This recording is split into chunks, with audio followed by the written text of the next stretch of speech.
Hello students, आज हम probability के बारे में सीखेंगे। ये टॉपिक हमारे डेली लाइफ में काफी यूजफुल है क्योंकि इसे हम किसी भी चीज के होने या ना होने का चांस समझते हैं। जैसे अगर आप बोलते हैं आज शायद बारिश हो या मुझे लगता है ये गेम जीत सकते हैं, तो आप प्रोबेबिलिटी का यूज कर रहे होते हैं। आज हम जो कॉन्सेप्ट समझेंगे उन्हीं का यूज हम क्वेश्चंस सॉल्व करते वक्त करेंगे। Main concepts. 1. Random experiment. Random experiment एक ऐसा एक्सपेरिमेंट है जिसमें सब पॉसिबल रिजल्ट्स तो हमें पता होते हैं, पर कौन सा रिजल्ट होगा ये हम प्रेडिक्ट नहीं कर सकते। हर रिजल्ट का इक्वल चांस होता है। Example, coin tossing. हम जानते हैं कि कॉइन के दो पॉसिबल आउटकम्स हैं, हेड जिसे हम H से डिनोट करते हैं या टेल जिसे हम T से डिनोट करते हैं, पर कौन सा आउटकम आएगा ये प्रेडिक्ट नहीं कर सकते। हर एक का चांस इक्वल होता है।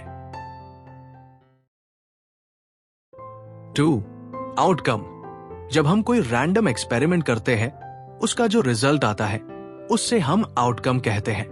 एग्जाम्पल, अगर कॉइन टॉस किया तो आउटकम हो सकता है हेड H या टेल T। अगर हम डाइस यानी पासे को रोल करते हैं तो पॉसिबल आउटकम्स हो सकते हैं 1, 2, 3, 4, 5 या 6। 3. Equally likely outcomes. Equally likely outcomes का मतलब है कि किसी भी आउटकम का चांस सबके लिए बराबर है। एग्जाम्पल, अगर हम फेयर डाई पासा रोल करते हैं तो हर एक नंबर 1, 2, 3, 4, 5, 6 के आने का चांस बराबर होता है। मतलब हर नंबर के आने की इक्वल पॉसिबिलिटी होती है। हाँ, अगर डाई बायस्ड हो, जैसे किसी एक साइड को ज्यादा वेट दिया हो, तो आउटकम्स बराबर नहीं होते, वो अलग बात है। लेकिन इन जनरल जितने ऑप्शंस हैं उन सब के आने की इक्वल पॉसिबिलिटी है। Practice set solution overview. अब हम प्रैक्टिस सेट का एक क्विक ओवरव्यू करते हैं जिसमें ये कॉन्सेप्ट्स यूज होते हैं। Question 1. How many possibilities are there in each of the following? Sub question 1. Vanita knows the following sites in Maharashtra. She is planning to visit one of them in her summer vacation. Ajintha, Mahabaleshwar, Lonar Sarovar, Tadoba Wildlife Sanctuary, Amboli, Raigarh, Matheran, Anandavan. अब सवाल simple है। वनिता को महाराष्ट्र के कुछ जगहों के बारे में पता है और वो इन जगहों में से किसी एक जगह को समर वेकेशन के दौरान विजिट करने का प्लान कर रही है। अब हमसे पूछा गया है कि how many possibilities are there? सबसे पहले हम काउंट करेंगे कि कितनी जगह है, तो ये टोटल 8 जगह है। अगर वनिता इनमें से एक जगह को विजिट करने का प्लान कर रही है तो ये टोटल 8 पॉसिबिलिटीज है क्योंकि वो किसी भी एक साइट को विजिट कर सकती है। इन शॉर्ट, टोटल पॉसिबिलिटीज होती है 8। तो अब देखेंगे कि सोल्यूशन कैसे लिखे।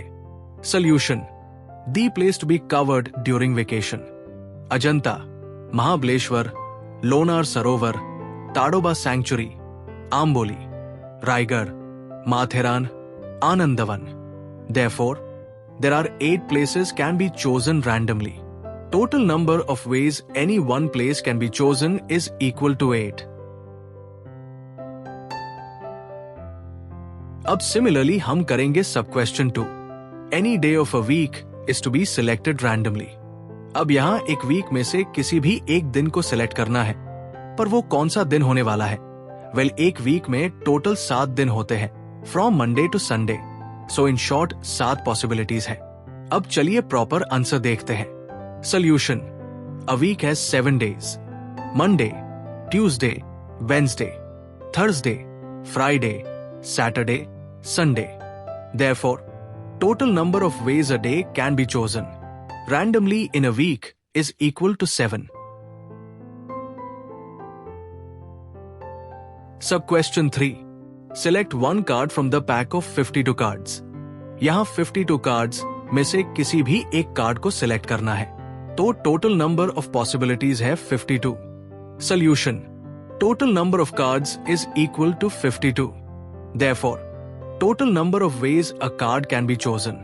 among the 52 cards randomly is equal to 52. Sub question 4. One number from 10 to 20 is written on each card. Select one card randomly. अब ये क्वेश्चन भी बहुत इजी है, पर जल्दबाजी में काउंटिंग में मिस्टेक हो सकती है। इस क्वेश्चन में पूछा है कि 10 से 20 के बीच कार्ड्स पर नंबर लिखे हैं। इनमें से एक कार्ड को रैंडमली सिलेक्ट करना है, तो कितनी पॉसिबिलिटीज है? वेल, अगर हम 10 से 20 तक काउंट करें तो 11 नंबर्स हैं, यानी टोटल 11 पॉसिबिलिटीज है। Solution: number on cards are 10, 11, 12, 13, 14, 15, 16, 17, 18, 19, 20. Therefore, total number of cards is equal to 11. Therefore, total number of ways a card can be chosen randomly is equal to 11. तो आज हमने probability के basic concepts समझे, जैसे random experiment, outcome और equally likely outcomes. ये concepts आपको questions solve करने में मदद करेंगे। प्रैक्टिस करते रहिए और अगर कोई कंफ्यूजन हो तो पूछना मत भूलना। Happy learning.